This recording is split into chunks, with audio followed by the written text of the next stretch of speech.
Hi there, traders. This is Brad Gilbert with the Daily Market Insight for Thursday, the 4th of May. All right, now we had the Fed come and go. They've raised rates as expected by 0.25. They're sort of really at the balance. To me, it's the end of the hiking cycle. There's a credit crunch, pressure on regional banks, and inflation's already coming off. So that could be it for the Fed. But what we are waiting for today is the other piece of the puzzle, the next biggest central bank, right? The ECB. They are expected to raise by 0.25, okay, the refinancing rate, the deposit rate. So that's what we need to hear, though, is Christine Lagarde's speech. Okay, what the hell are they going to do? What's the plans for the future?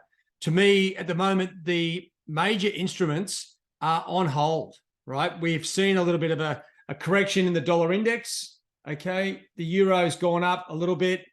Sterling sort of rallied. Aussie and Kiwi, well, Kiwi's gone up a touch. We're getting strong data out of New Zealand.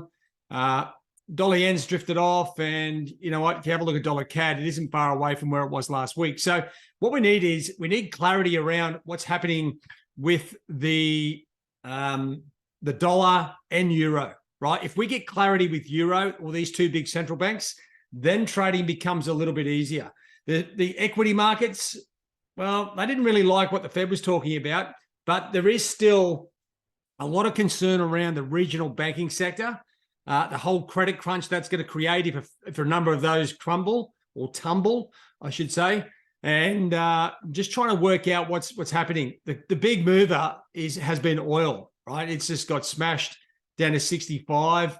Okay, so if you were trading, looking across the various instruments, we saw that breakdown of oil up around sort of 77, 75 bucks around there somewhere.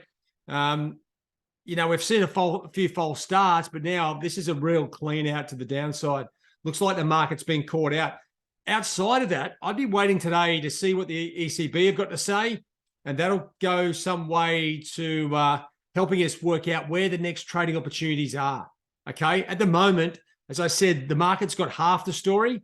Equity markets didn't really like it, and the equity futures still drifting lower, but there's no uniformity across the currencies. So just be aware of that. Commodities getting hit. And if anything, the safe havens, well, they're sort of slowly ticking to the top side. So uncertainty gives the safe havens a breath of, a breathing apparatus as such.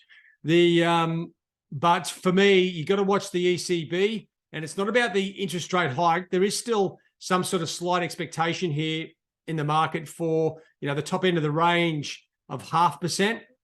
Okay, I don't think they're going to be that aggressive, but let's hear what Lagarde has to say, and then we can match up what's happening on the euro, what's happening on the US dollar, and then you'll start to see instruments, currencies, equity markets start to balance and then move towards what's happening next. At the moment, there isn't a hell of a lot going on. So I can't, to be honest, I don't want to sort of get you all excited. I can't imagine the ECB is still, they're going to raise rates a little bit, but they don't know what the hell's going on. Okay, so it may be some time before we know a bit more. The key to it is the Fed have sort of said their piece. It could be the end of the cycle, and that gives us potentially a weaker dollar.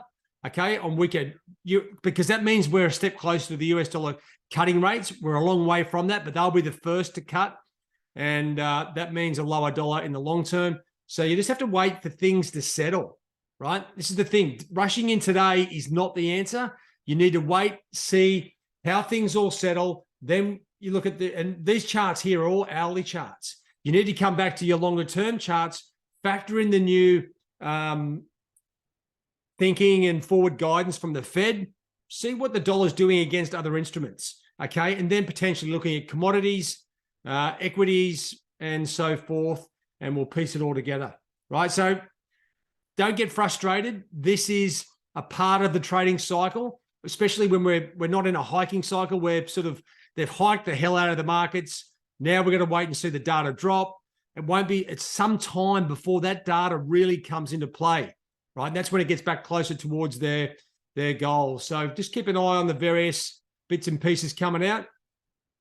And hopefully we get some opportunities, right? Non-farm payrolls waiting for us on Friday. I don't know if that's going to be good at this stage, but we'll wait and see when we get a bit closer. All right, guys. Sorry I can't be a little bit more helpful, but this is the important part. Just wait and see what's going on, see how things settle, and we'll go from there.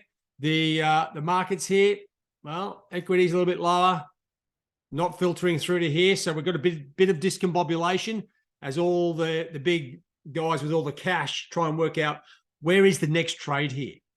It's not as clear as day just yet. All right, guys, have a good one. All the best. Cheerio.